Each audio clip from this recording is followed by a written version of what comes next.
السلام عليكم ورحمة الله وبركاته.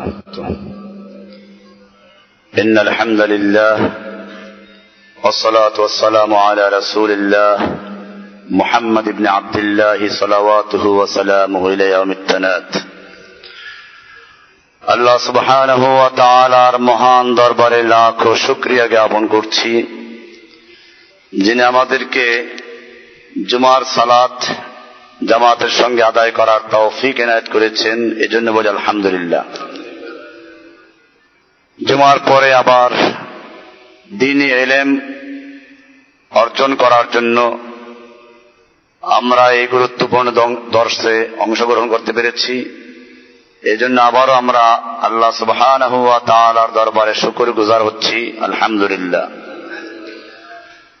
আমরা কিছু গুরুত্বপূর্ণ বিষয়ে যা ঈমানের জন্য অত্যন্ত জরুরি তা নিয়ে আলোচনা পেশ করেছিলাম, যে অনেক ক্ষেত্রে কুফরি কাজ করে তারপরেও কাফের হয় না। এরকম একটা কারণ আমরা আলোচনা করেছিলাম, যে অজ্ঞতা, জাহালাত। কিন্তু এক্ষেত্রে মনে রাখতে হবে যে শরিয়াতের এলেম যার কাছে পৌঁছে নাই, অর্থাৎ যে জানে না, এই না জানার কারণে যদি কোনো ব্যক্তি অন্যায় করে, এমন গুনাহ করলো যে গুনাহটা কুফরি গুনাহ, যে গুনাহটা করলে মানুষ কাফের হয়ে যায়, যেহেতু সে জানে না এই জন্য সে কাফের হবে না। কিন্তু এক্ষেত্রে মনে রাখতে হবে, এটা ওই সময় যে ব্যক্তি জানার মতো কোনো পরিবেশ পায় নাই, এলেম অর্জন করার সুযোগ ছিল না, সেই ব্যক্তি যদি জাহালাতের কারণে, অজ্ঞতার কারণে কোন গুনাহের কাজ করে বা কুফরি কাজ পর্যন্ত করে ফেলে, তাহলে তাকে আমরা কাফের বলবো না। লাকিন ইসারুহুল দুনিয়া ওয়া মাশাগিলিহা মাতাইহা, কিন্তু যদি কোনো ব্যক্তি দুনিয়াকে প্রাধান্য দেওয়ার কারণে, দুনিয়ার কাজে কর্মে ব্যস্ত থাকার কারণে সে ইলম অর্জন করে নাই, দ্বীন তার কাছে এত গুরুত্বপূর্ণ নয় যে দুনিয়ার কাজ বাদ রেখে সে ইলম অর্জন করবে, এই কারণে সে ইলম অর্জন করে নাই, আর এই কারণে সে অজ্ঞ রয়ে গেছে আর কুফরি কাজ করেছে। এরকম ব্যক্তি কুফরি করলে আর আপনি বলবেন যে সে জানে না সেই জন্য পার পেয়ে যাবে, তা হবে না। বরং এই লোকগুলো হচ্ছে তারা যাদের সম্পর্কে আল্লাহ বলছেন, উলাইকা ইস্তাহিব্বুনাল হায়াতাদ দুনিয়া, সূরা ইব্রাহিমের 3 নম্বর আয়াত আল্লাহ বলছেন, আল্লাযীনা ইস্তাহিব্বুনাল হায়াতাদ দুনিয়া আলাল আখিরাহ, ওই সকল লোকেরা যারা দুনিয়ার জীবনকে, পার্থিব জীবনকে আখিরাতের উপরে অগ্রাধিকার দেয়, ভালোবাসে। ওয়া ইয়াসুদ্দুনা আন সাবিলিল্লাহি, এবং আল্লাহর রাস্তা থেকে অন্যদেরকেও বিরত রাখে। নিজেও ইলম অর্জন করে নাই, নিজের সন্তানদেরকেও দ্বীনি ইলম শিক্ষা দেয় নাই, বরং সন্তানদেরকে ভর্তি করাইছে কোথায়? খ্রিস্টান মিশনারি স্কুলে, ড্যামনটরে, আর নইলে জোসেফ স্কুলে। আর এরপরে কি করে? লজ্জাও লাগে না, মেয়েটাকে ওই হাফ স্কার্ট পরাইয়া তারপরে রিক্সায় করে নিয়ে যায়, এরপরে নিচের থেকে কাপড় বাতাসে উল্টাতে থাকে, বাপ সাথে আছে আর মেয়ের কাপড় উল্টে যাচ্ছে, রাস্তার দুপাশ থেকে যুবকেরা দর্শন করছে আর উপহাস করছে অথবা উপভোগ করছে, এতে বাবার কোনো লজ্জা নাই। এইরকম লোকেরা যদি অজ্ঞতার কারণে কোনো কুফরি করে, গুনাহ করে, কাফিরি কাজ করে, এতে যে কাফের হবে না এটা বলা হয় নাই, বরং এদের জন্য হচ্ছে এটা, যেটা আল্লাহ বলছেন, যে যারা দুনিয়ার জীবনকে আখিরাতের উপরে প্রাধান্য দেয় এবং আল্লাহর রাস্তা থেকে মানুষকে বিরত রাখে, বাধা প্রদান করে, ওয়ায়াবগুনাহা ইওয়াজা, এবং ইসলামের মধ্যে তারা বক্রতা অনুসন্ধান করে, বক্রতা বাঁকা, ইসলামের কেমনে ভুল ধরা যাবে, কেমনে ইসলামের ভুল ধরা যাবে। আল্লাহ তাআলা নারীদেরকে কেন পর্দার বিধান দিল, কেন নারীদেরকে অর্ধেক সম্পদ দিল, কেন পুরুষদেরকে 4টা বিয়ে করার ক্ষমতা দেওয়া হলেও নারীদেরকে 4টা বিয়ে করার ক্ষমতা দেওয়া হলো না, কেন মেয়েদেরকে তালাক দেওয়ার অধিকার দেওয়া হলো না, এরকম ভাবে কেন কেন যত আছে। আল্লাহ বলছেন ওয়ায়াবগুনাহা এওয়াজা, যারা বক্রতা তালাশ করে ওদের মনের মধ্যেই বাঁকা আছে।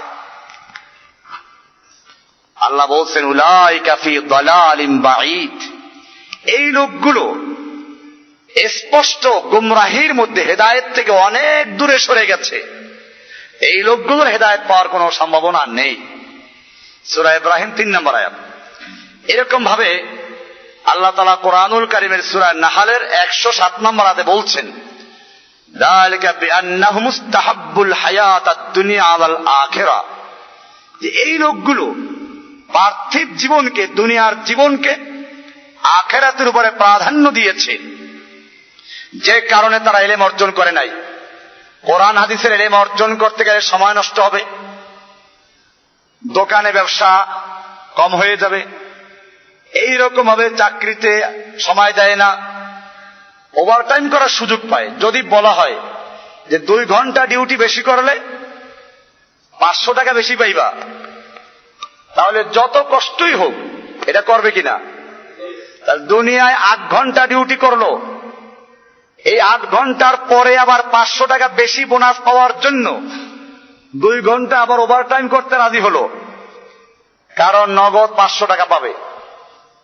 আর এই লোকটাই যখন বলা হয় একটা হাদিস, একটা মাসআলা শিক্ষা করা, একবার সুবহানাল্লাহ বলা, এর মধ্যে এরকম যখন শিক্ষা করার জন্য ফজিলত বয়ান করা হয়, তখন লোকটার কাছে এটা কোনো মূল্য নাই, এটার জন্য সময় নাই। তাহলে এই লোকটা যদি বলে আমি জানি না, না জেনে করে ফেলেছি, কুফরি কাজ করেছে, এই লোকটাকে যদি এখন কেউ অসহায় কোন মিসকিন আলেম বলে লোকটা না জেনে করেছে সেই জন্য সে কাফের না, এটা বলা যাবে?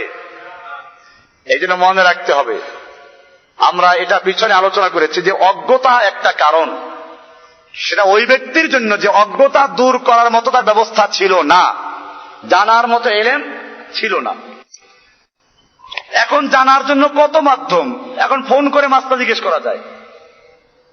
আর আল্লাহর বান্দারা এত বোকা, গতকালকে না পরশুদিন কে যেন ফোন করে জিজ্ঞেস করে হুজুর এখন আরবি কি মাস চলে? আচ্ছা, তখনও মেজাজ খারাপ হয় না, কারণ গুরুত্বপূর্ণ কাজে ছিলাম আমি তখন। আমরা পড়াশোনায় থাকি, কিতাব লেখার কাজে থাকি, নাহলে কোনো বয়ানে থাকি, কোনো দাওয়াতি কাজে থাকি, বেকার তো সময় নষ্ট করি না। ফোন করে জিজ্ঞেস করলো হুজুর এখন আরবি কোন মাস চলে? আচ্ছা বললাম। হুজুর কোন তারিখ, আজকে তারিখ কত? এই ব্যাটারে কি বলবো, আজকে লাইনটা কেটে দিলাম আর দোয়া করলাম যে আল্লাহ তুমি আমার জাতিকে হেদায়েত দান করো, যারা আমার কাছে এই সমস্ত না জিজ্ঞেস করে। এই জাতি জানে না। আমার এক আত্মীয় আসছিল একবার বাসায় বেড়াইতে, আপন খালাতো ভাই, ওরা আমাকে ভালো করে চিনে না। আমি লেখাপড়া করেছি যখন ঢাকাতে, প্রায় 3-4 বছর বাড়ি যাই নাই, এখান থেকে আমার দেওবন্ধু চলে গেছে, ওরা চিনেও না আমাকে। তারপরে লেখাপড়া শেষ করেও দেশে এরকম যাওয়া পড়ে না, তো বাসায় বেড়াতে আসলো।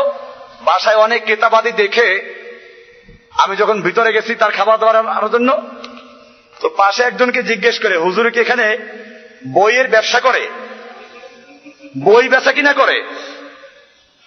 তার মানে সে বুঝলো যে এতগুলো বই তা নিশ্চয়ই সে বইয়ের ব্যবসা করে। সে আমাকে মূল্যায়ন করলো একজন বইয়ের ব্যবসায়ী।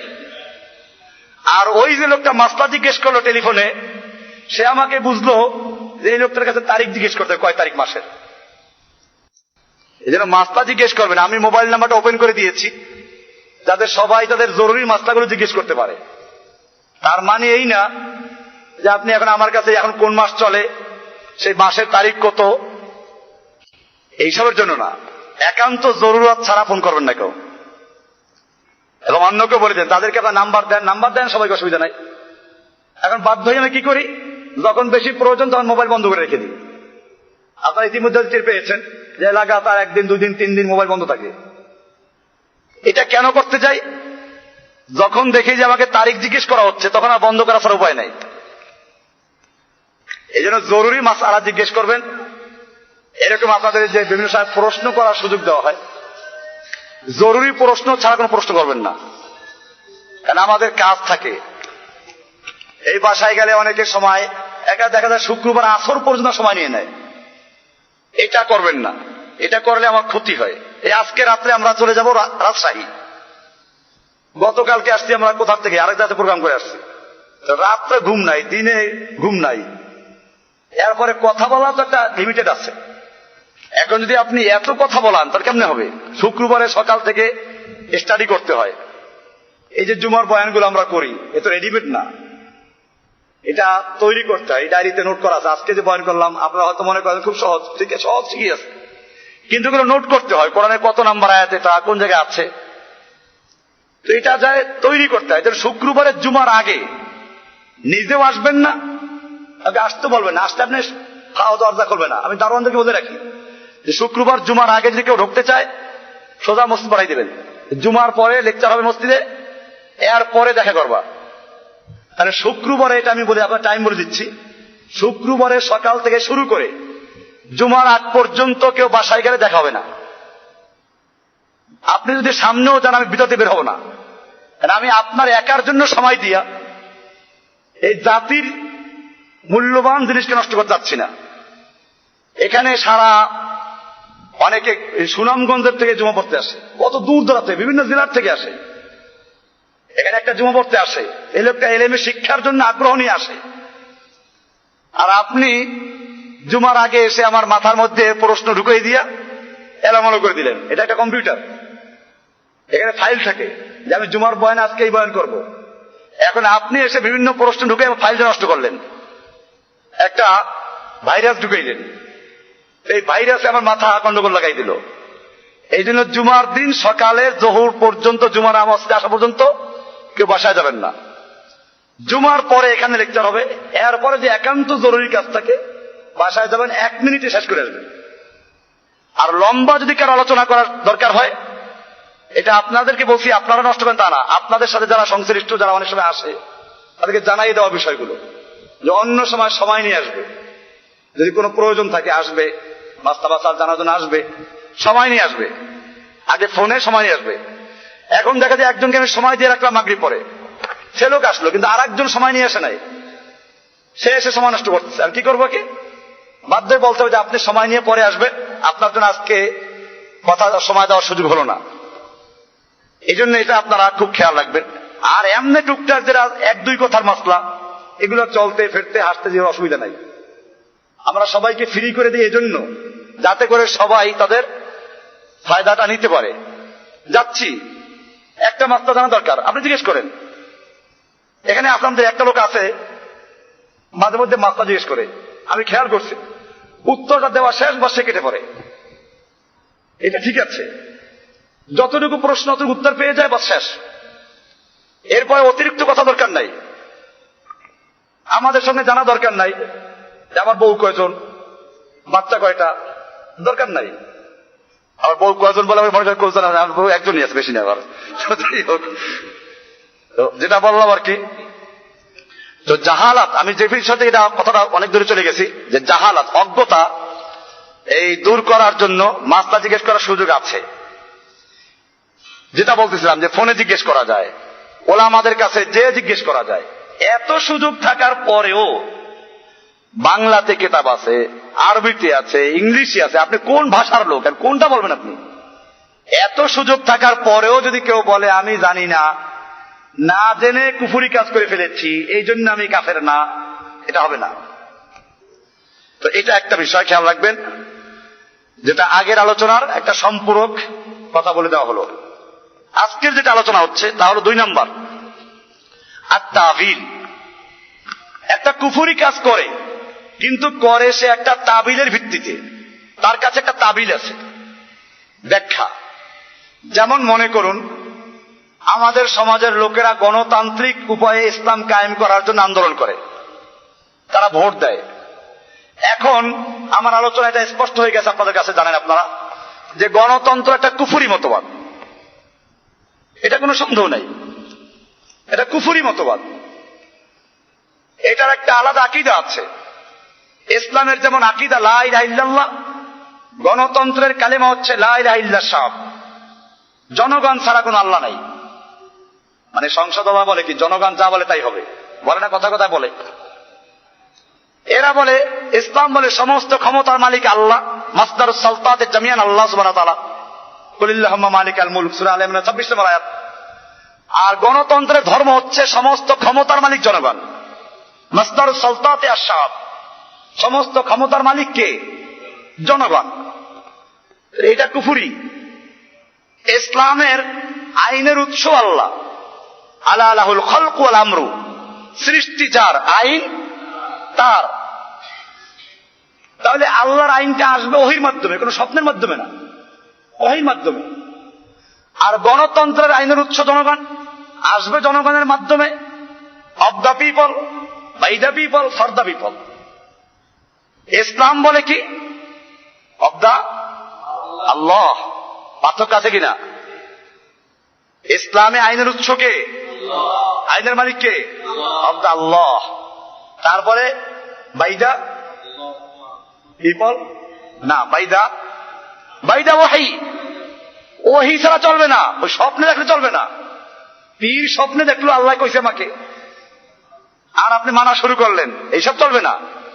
আল্লাহর নবীকেও আল্লাহ বলেছেন ফাত্তাবি' মা ইউহা ইলাইকা মির রাব্বিকা, আপনি আপনার রবের পক্ষ থেকে আপনার প্রতি যা ওহী করা হয় আপনি কেবলমাত্র সেগুলোর অনুসরণ করবেন, ওহীর অনুসরণ করবেন, স্বপ্নের না।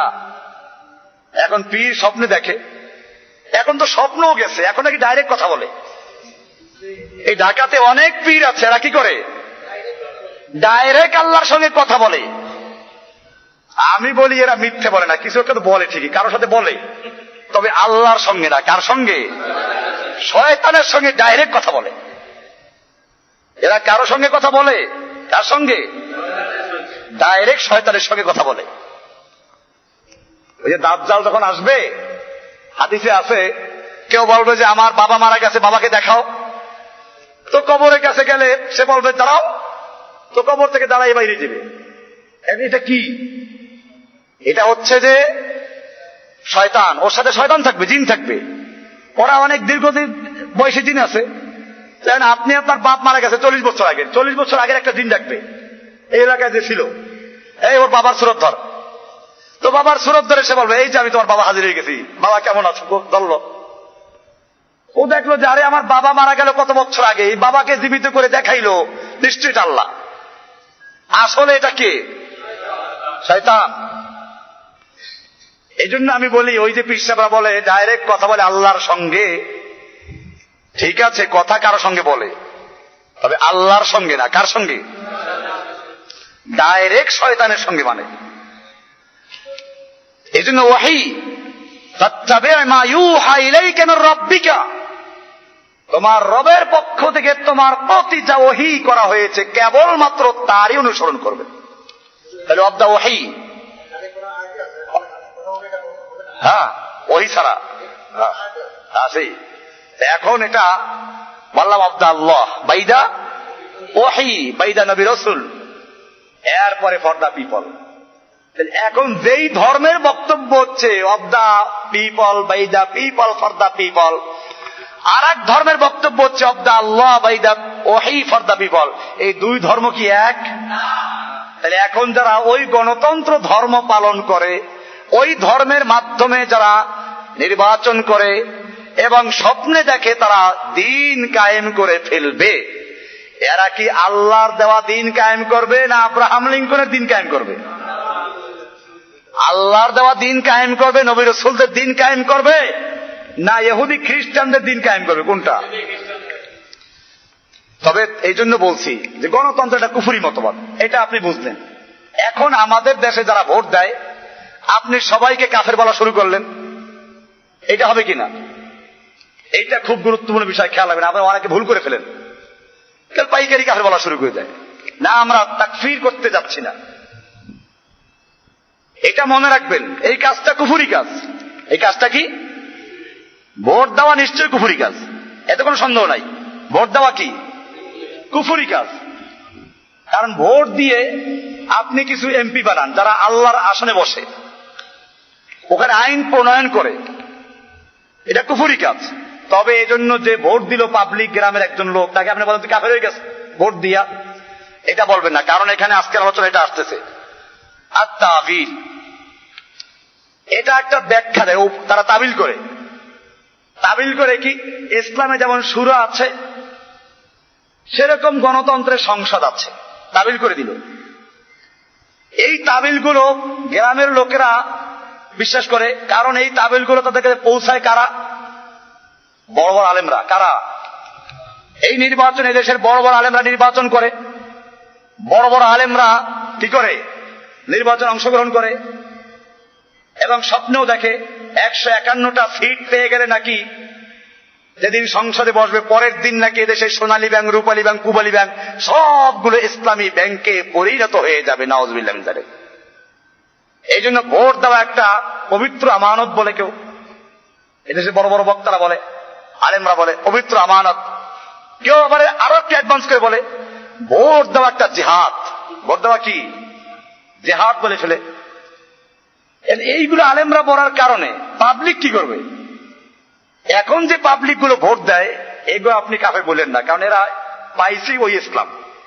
আপনি এদেরকে ইসলাম বুঝান ভালো করে, এরপরে দেখেন সে যদি বুঝে শুনে এরপরে অস্বীকার করে সেইটা ভিন্ন কথা।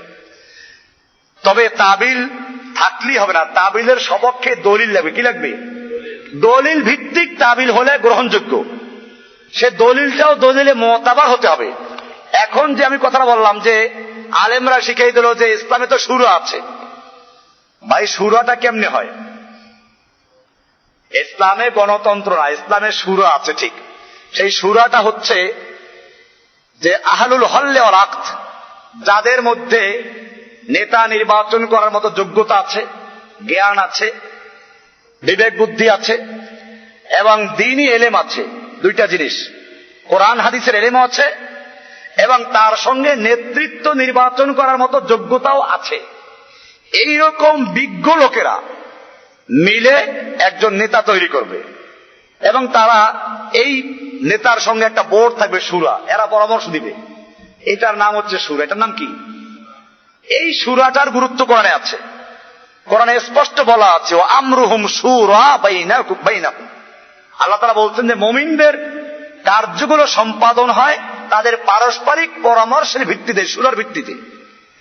এমনকি স্বয়ং আল্লাহর নবী যিনি ওহী দ্বারা নিয়ন্ত্রিত, আল্লাহ তাআলা তাকেও বলছেন ওয়াশাবিরহুম ফিল আমর, ওয়াশাবিরহুম ফিল আমর। আপনি তাদের সঙ্গে গুরুত্বপূর্ণ কাজে পরামর্শ করুন। কাকে বলা হচ্ছে? নবীকে বলা হচ্ছে। কেন আল্লাহ নিজে বলতে পারতেন না সবগুলো ব্যাপারে যে এটি করেন? না, উম্মতকে শিক্ষা দেওয়া হচ্ছে যে পরামর্শ করতে। নবীকে বলা হচ্ছে শাবিরহুম, আপনি ওদের সঙ্গে পরামর্শ করুন। কাদের সঙ্গে? দেশের পুরো জনগণের সঙ্গে, মানে ভোট নেন। আল্লাহ নবী কয়টা ভোটের ব্যবস্থা করেছিলেন? কয়টা নির্বাচন দিয়েছিলেন? বোঝা গেল শাবিরহুম বলতে পাবলিক না। এই শাবিরহুম বলতে ওই পাবলিক না যাদেরকে একটা সিগারেট দিলে একটা ভোট দেয়, একবেলা পান্তা ভাত দুইটা পোড়া মরিচ খাওয়াই লেগে যায়, আর গরুর গোশত আর গরম ভাত খাওয়ার কথাই নাই। এরকম ভাবে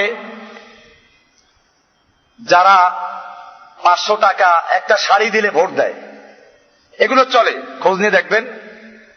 এইরকম লোকদের সঙ্গে পরামর্শ করতে বলেছেন আল্লাহর রাসূলকে আল্লাহ।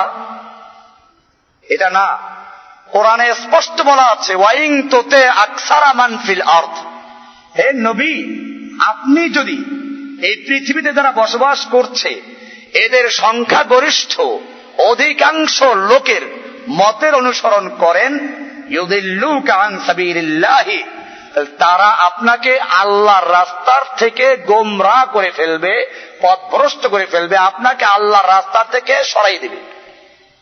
এর চেয়ে স্পষ্ট আয়াত আর দরকার আছে কিছু? এর চেয়ে এখন যারা কোরআন যদি কেউ না মানে, আল্লাহ তাআলা নবীকেও বলছেন যে খবরদার সংখ্যাগরিষ্ঠ লোকদের মতের অনুসরণ করবেন না। এরপরে মুমিনদেরকেও বলতেছেন, আল্লাহ ওয়াজ করছেন যে তোমরা নবীকে চাপ দিও না। ওয়ালামু আন্না ফীকুম রাসূলাল্লাহ, জেনে রাখো তোমাদের মধ্যে রয়েছেন আল্লাহর রাসূল। লাউ ইউতিউকুম ফী কাসীরিন মিনাল আমরি, তিনি যদি অধিকাংশ ক্ষেত্রে তোমাদের আনুগত্য করেন, তোমাদের ভোট তোমাদের মতের অনুসরণ করেন, লাআনিতুম, তাহলে তোমাদের কষ্ট হবে। তোমাদের কি হবে? কষ্ট হবে। এরপরে আল্লাহ তাআলা কোরআনের কত আয়াতে বললেন, আকসারুহুম লা ইয়াকিলুন, বেশিরভাগ লোক অবুঝ, আকসারুহুম লা ইয়াশকুরুন, বেশিরভাগ লোক অকৃতজ্ঞ, আকসারুহুম গাফিলুন, বেশিরভাগ লোক গাফেল, অমনোযোগী, বোকা, তারা বধির।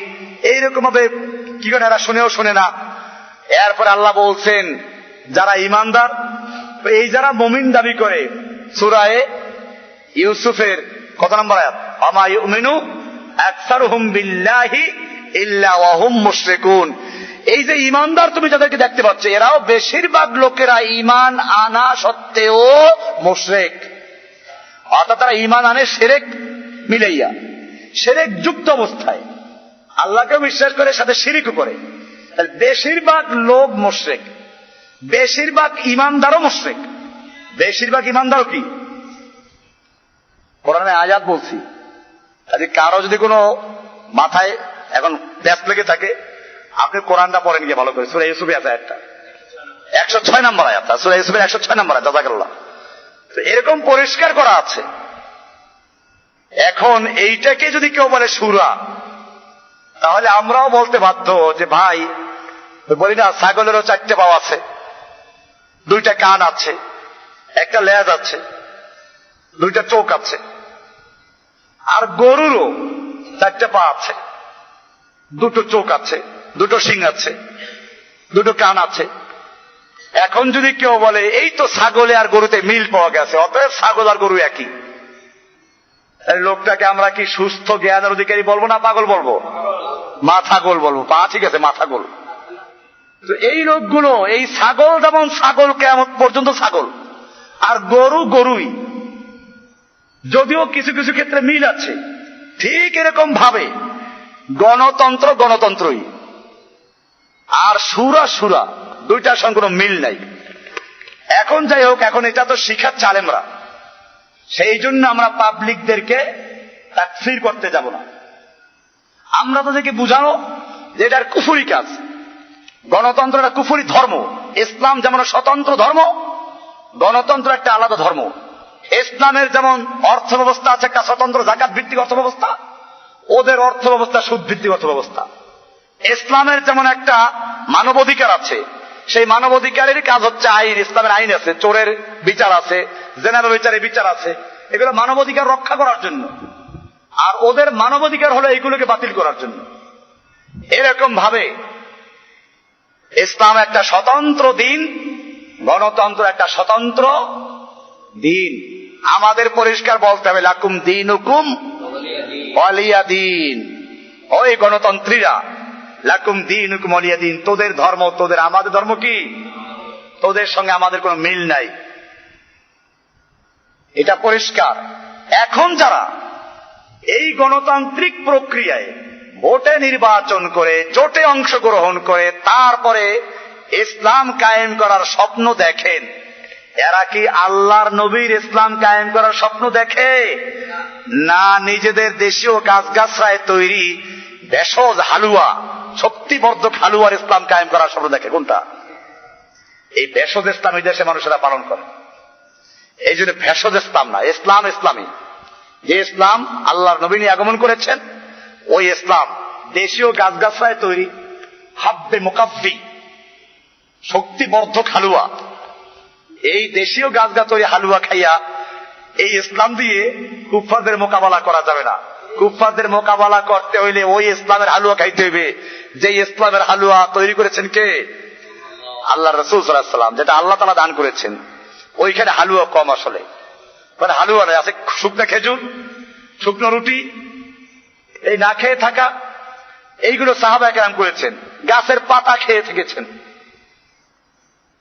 এই জন্যই ওইটাকে কেউ চায় না গুণ, ওইটা করতে গেলেই তো সর্বনাশ, গদি পাওয়া যাবে না, জেলে যেতে হবে, মার খেতে হবে, জীবনটা চলে যাবে, স্ত্রী বিধবা হবে, সন্তান এতিম হবে, যেটা আজকে আলোচনা বললাম যে পরীক্ষা আসবে।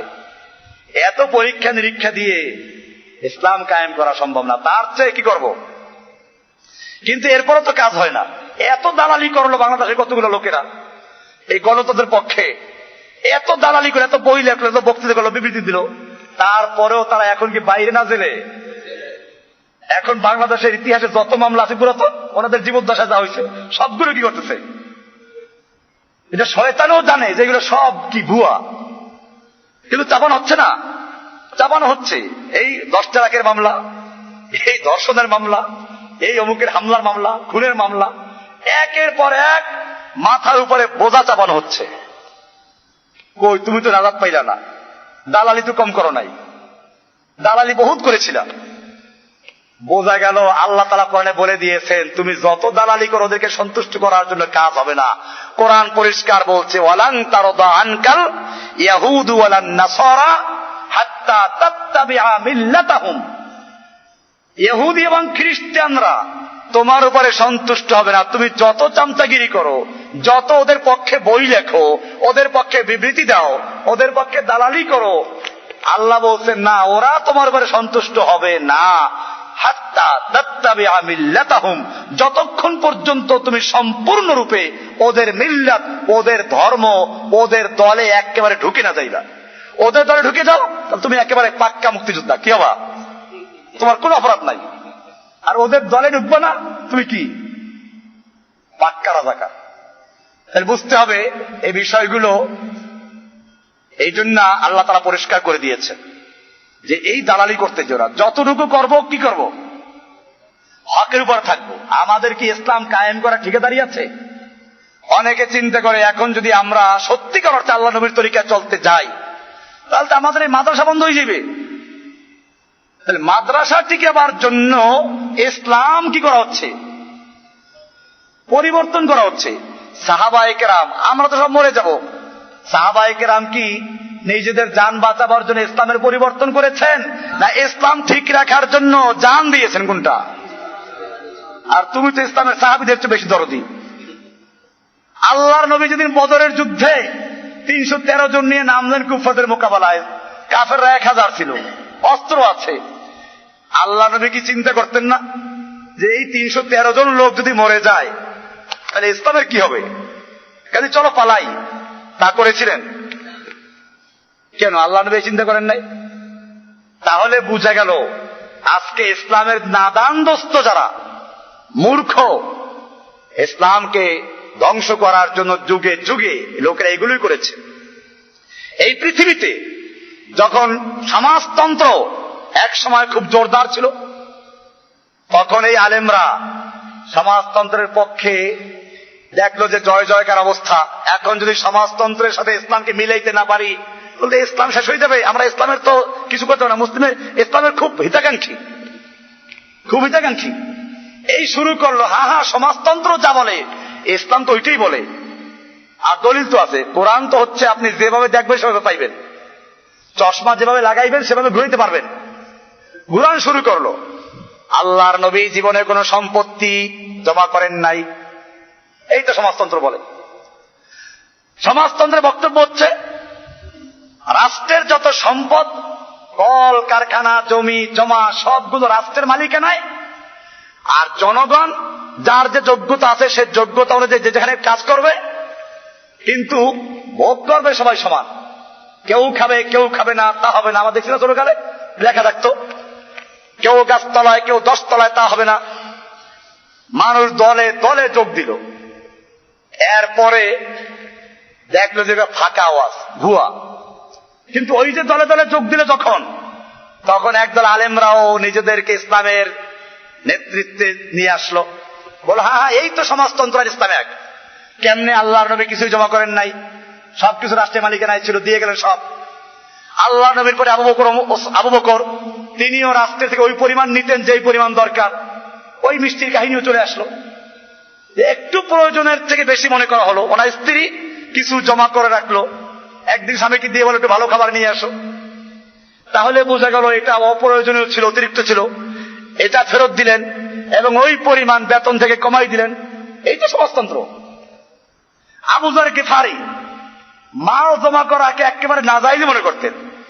আমির মুআবিয়াকে একদিন লাঠি নিয়ে মারতে গেলেন, ওই বেটা দারোয়ান রাখছো বাড়িতে, আর এই যে মাল জমা করছো, মারতে গেলেন। আমির মুআবিয়া তখন ওসমানের খেলাফত ছিল, ওসমানের কাছে পত্র লিখলেন যে এখানে আমি যে এলাকায় আছি পাশে রোম, এদের আমির উমাররা শাসকে থাকে, সেজন্য আমাদের কিছুটা এইভাবে চলতে হচ্ছে। তো আবু যর গিফারি এখানে ঝামেলা করে আবু যর গিফারিকে ওসমান ডাকাইয়া মদিনায় নিয়ে গেলেন। ওসমানের ওখানে যাওয়ার পরে সাহাবীরা দলে দলে আসে দেখার জন্য। ওই সময় ওসমান নিজেই, আবু যর নিজেই আবেদন করলেন যে আমাকে মদিনায় বাইরে কোন জায়গায় থাকতে হবে, একা থাকতো। রবাজা নামক জায়গায় উনি থাকতেন এবং ওখানেই মারা গেলেন। এই কমিউনিস্টেরা এই হাদিসটা পড়ছে, দলিল পেশ করলে, এই দেখছো আবু যর এই কমিউনিজমের মতবাদে বিশ্বাসী ছিল। আবু যর তো আল্লাহ নবীর একজন সাহাবী, না নবীর আদর্শ ছিল। এই বুর্জুয়ারা পুঁজিবাদীরা, পুঁজিবাদী ওসমান, নাউজুবিল্লাহ, পুঁজিবাদী ওসমান সেটা বরদাস্ত করতে পারে নাই, সেই জন্য ওসমানকে নিয়ে বন্দী করে ফেলছে, এরপরে রবাজায় পাঠাইতেছে এইভাবে অপবাদ দিয়ে। এরপরে লেখলো, ওরাও সমর্থন দিল পাশে। এরপরে এইভাবে একটা বই লেখলো, বইয়ের নাম দিল আল ইশতিরাকিয়াতু ফিল ইসলাম, ইসলামে সমাজতন্ত্র। এখন যেমন ইসলামী গণতন্ত্র, ওই সময় কি লেখলো? ইসলামী সমাজতন্ত্র। একেবারে সমাজতন্ত্র ইসলামে কোনো বিভেদ নাই, এইভাবে প্রচার করলো। যখন সমাজতন্ত্র মানুষ বুঝতে পারে এটা ভুয়া, এটা এরকম একজনের মাথা ধরছে, তার মাথা ব্যথার জন্য গেছে এক ডাক্তারের কাছে, যে মাথা ব্যথা কেমনে সারা যায়, এটা কাজ করো, মাথাটা কেটে ফেলে দাও। সমাজতন্ত্র এরকম। দেশের সমস্ত মানুষকে কি করা, গরু ছাগলের মতো শ্রমিক বানাইল, এরপরে মাস শেষে 2 রুটি। আর জনগণ বুঝতে পারলো যে এটা তো আমরা সবাই তো কি হয়ে গেলাম, মুসলিমে কয়েকটা লোক নেতা, আর আমরা সব তাদের প্রজা হয়ে তাদের বন্দী হয়ে গেছে তাদের কাছে। এরপরে দেখতে পাইল, জ্ঞানী গুণী যারা ছিল তারাও দেখলো, এতে দেশের আয় উৎপন্ন ব্যাহত হচ্ছে। কারণ মানুষ লাভের লোভী, খুলিকাল ইনসান হালুয়া, লাভের লোভী। লাভ যেখানে আছে সেখানে কাজ করবে। একটা কৃষক যদি জানে যে ফসল বেশি হলে আমার একটা মালিকানা, সে কাজ বেশি করবে। আর যদি জানে যে আমি কাজ যাই করি আমার মাস শেষে রুটি 2টাই, তাহলে সে কাজ কতটুকু করবে? যতটুকু তার ডিউটি আছে অতটুকু, তাও পারলে ফাঁকি দিবে। এতে দেশের আয় উৎপন্ন ব্যাহত হলো। এরপরে দেখলো যে এই যে সমান হবে এটাও ভুল। দেখা যায় যে একটা দেশ চালাইতে হলে চৌকিদার থেকে শুরু করে পুলিশ, পুলিশের উপরে এসপি, ওসি, ওসির উপরে এসপি, এসপির উপরে অমুক তমুক। একটা দেশ চালাইতে হলে 1000 স্তর তৈরি করতে হয়। এখন যদি বলে যে ক্ষমতার মধ্যে বেশ কম হবে তবে ভোগের ক্ষেত্রে সমান হবে, তাহলে এটাও একটা অবাস্তব। দেখা যায় মতবাদের যারা আবিষ্কারক, যারা এটা রূপকার, এর প্রতিষ্ঠাতাকারী, সেই লোকগুলোর জীবনীটা কি? তার জুতা দরজোড়া, প্যান্ট শার্ট দরজোড়া, এই সব যখন মানুষ টের পাইল, তখন এই সমাজতন্ত্রকে বিদায় দিল। এই সমাজতন্ত্রের যারা প্রতিষ্ঠাতা, লেনিন, কার্ল মার্কস, এদের বড় বড় মূর্তি যেগুলো ছিল, এগুলোকে গলায় রশি লাগায় ট্রেন দিয়ে ক্রেন লাগাই তারপর টেনে নিয়ে নদী ফেলাই দিয়েছিল। এখন ওই আলেমরা যারা এতদিন এদের পক্ষে ছিল সমাজতন্ত্রই ইসলাম, না না না না, সমাজতন্ত্রের সঙ্গে ইসলামের কোন সম্পর্ক নাই। ওই সেই বীরবলের মতো রাজা ভার বীরবল, একবার তাকে রাজাকে খুব সুন্দর করে বাইগুন ভর্তা করে খাওয়াইলো, খাই খুব মজা পাইল। যে বীরবল এটা কি? স্যার এটার নাম বাগুন, এটা গুণেই ভরা, এটা যদি কেউ খায় দুর্বল মানুষ শক্তিশালী হয়, দেশের প্রজা তার পক্ষে চলে আসে, আশপাশের দেশগুলো তার আনুগত্য স্বীকার করে, সীমান্ত নিরাপদ হয়ে যায়, সৈনিকেরা তাকে সালাম করে, স্ত্রী তার আনুগত্য স্বীকার করে, এরকম ভাবে এরকম তার যত রকম শারীরিক রোগ আছে সব ভালো হয়ে যায়। এমন কি শোনা গেছে মানুষ বেহেশতে গেলে সর্বপ্রথম এই বাইগুন ভর্তা দিয়ে ভাত খাওয়াইল। রাজা এরকম শুনে কায়দা মতো খাইল, খাওয়ার পরে যা হওয়ার তাই হইল, পেট খারাপ হলো, পাতলা পায়খানা হলো, শরীর গেছে দুর্বল হইয়া। এই বীরবল এদিকে আস, কি খাওয়াইছ আমাকে, সর্বনাশ হয়ে গেছে। স্যার এটার নাম হচ্ছে বেগুন, এর কোনো গুণ নাই। এটা খাইলে শক্তিশালী মানুষ দুর্বল হয়ে যায়, স্ত্রীগুলো তাতে সরে যায়, পুরুষরা খেপে যায়, বর্ডারে শত্রু বাহিনী হামলা করে। এমনকি শোনা গেছে মানুষ যখন জাহান্নামে যাবে, দোজখে যাবে, তো প্রথম নাকি আরো এই বাইগুন ভর্তা দিয়ে তারপরে তাকে রুটি খাওয়াইবে। এখন বাচ্চারা আপনার শোনো, তুমি আগে বলো যখন আমি বেগুন ভর্তার তারিফ করলাম তখন তুমি খুব তারিফ করলা, আর যখন আমি খারাপ বললাম তুমি এত খারাপ বললাম, ব্যাপারটা কি? স্যার আমি তো এই বেগুনের চাকরি করি না, চাকরি করি আপনার। আপনি যাতে খুশি হন সেটা আমার করা দরকার।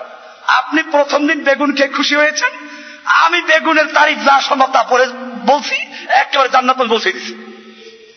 এরপরে আপনি যখন বেগুন খেয়ে কষ্ট পাইছেন, আমি বেগুনের বিরুদ্ধে বলা শুরু করছি, আমার পক্ষে যা ছিল একেবারে জাহান্নাম বলে দিচ্ছি। আমাদের দেশে একদল হুজুর আছে এরকম, যুগে যুগে ছিল। এরা সমাজতন্ত্র যখন আসলো তখন ওই বীরবলের মতো সমাজতন্ত্রের খুব তারিফ করলো, কোরআন হাদিসে আছে।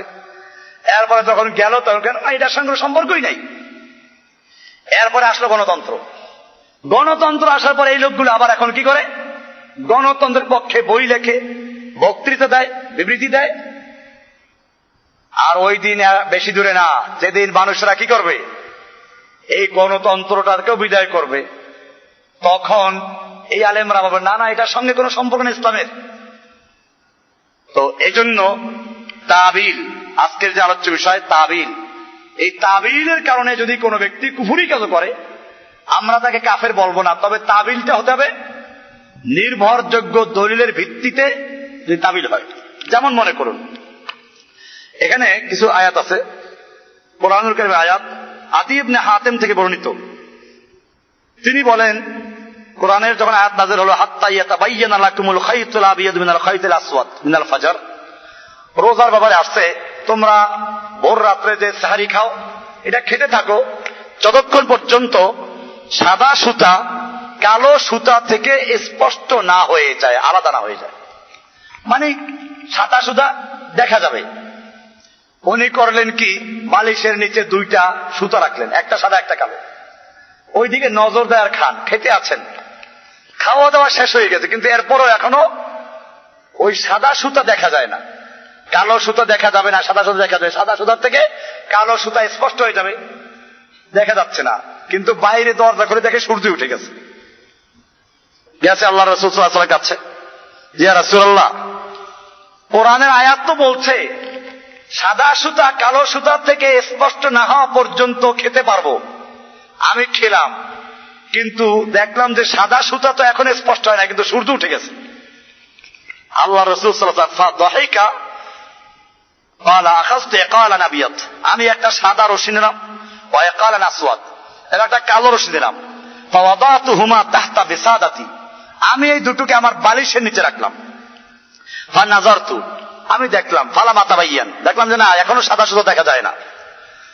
ফাযাকারতু যালিকা লিরাসূলিল্লাহ সাল্লাল্লাহু আলাইহি ওয়াসাল্লাম, আমি আল্লাহর রাসূলের কাছে গিয়ে বিষয়টা বললাম। ফাদাহিকা, আল্লাহর রাসূল সাল্লাল্লাহু আলাইহি ওয়াসাল্লাম হাসলেন।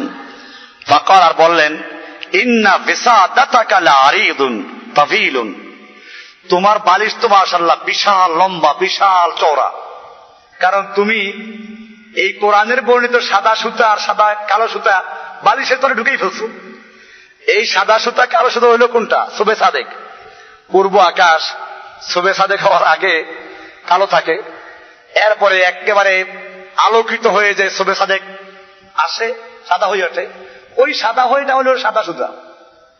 এখন তুমি এই আকাশের পুরা সাদা আর কালো বালিশের তলে রেখে দিলা, এরপর আল্লাহ বুঝে দেন তাকে, ইন্নামা হুয়া লাইলু ওয়ান নাহারু, না তুমি ভুল বুঝেছো, এটা রাত্র এবং দিনকে বোঝানো হয়েছে। মানে সাদা সুতা হলো রাত দিন, আর কালো সুতা রাত, মানে সুবে সাদেক আলাদা হয়ে যাওয়া। ওই পর্যন্ত খেতে পারবা। এখন দেখেন এই লোকটা সবে সাথে খাওয়ার পরেও খাইলো, কিন্তু আল্লাহ রসুল তাকে বলেন নাই যে রোজাটা আবার কাজা করো, অথবা এটা বলেন নাই যে তুমি তো কাফের হয়ে গেছো।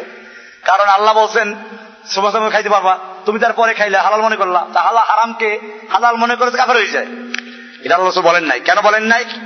কারণ সে এই কাজটা করেছে একটা আয়াতের ভুল ব্যাখ্যা করার কারণে, ভুল বুঝার কারণে, ফাহমুল খাতি, ভুল বুঝার কারণে।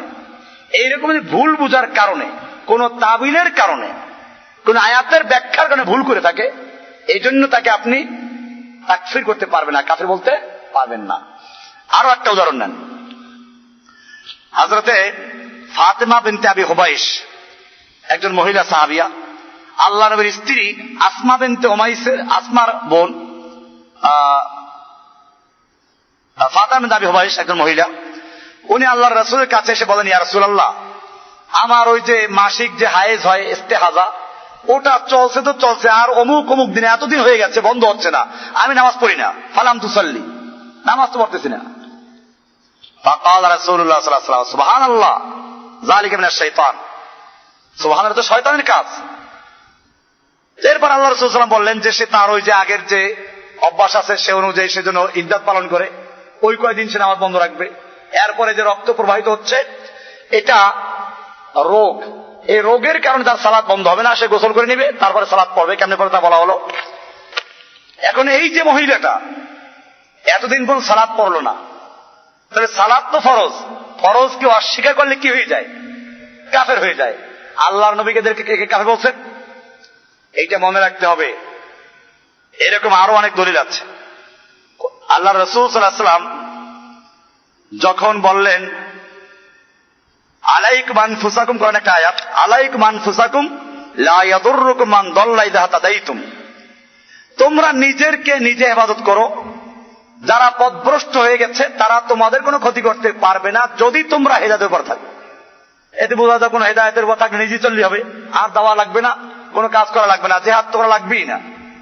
আলাইকুম আনফুসাকুম, তোমাদের জন্য ফরজ হচ্ছে নিজেকে বাঁচানো, নিজেকে জাহান্নাম থেকে বাঁচাও। অবশেষ লা ইয়াদুররুকুম মান দাল্লা ইযা হাতাদাইতুম, তুমি যদি হেদায়েতের উপরে থাকো তাহলে যারা পথভ্রষ্ট হয়ে গেছে এরা তোমার কোনো ক্ষতি করতে পারবে না। কি সুন্দর আয়াত। সাহাবীরা বললেন, ভালো কথা, এখন তো আয়াত নাযিল হয়ে গেল, চলো আর জিহাদ লাগবে না, আমরা এখন ক্ষেত খামারে ঢুকে পড়ি, কাজকর্ম করি, এখন একটু দুনিয়াটা সংশোধন গুছিয়ে নেই, আখে ঘর গুছিয়ে নেই, সংসার গুছিয়ে নেই, একটু পার্থিব জীবনের সম্পদ গুছিয়ে নেই, পরিষ্কার আছে এখানে।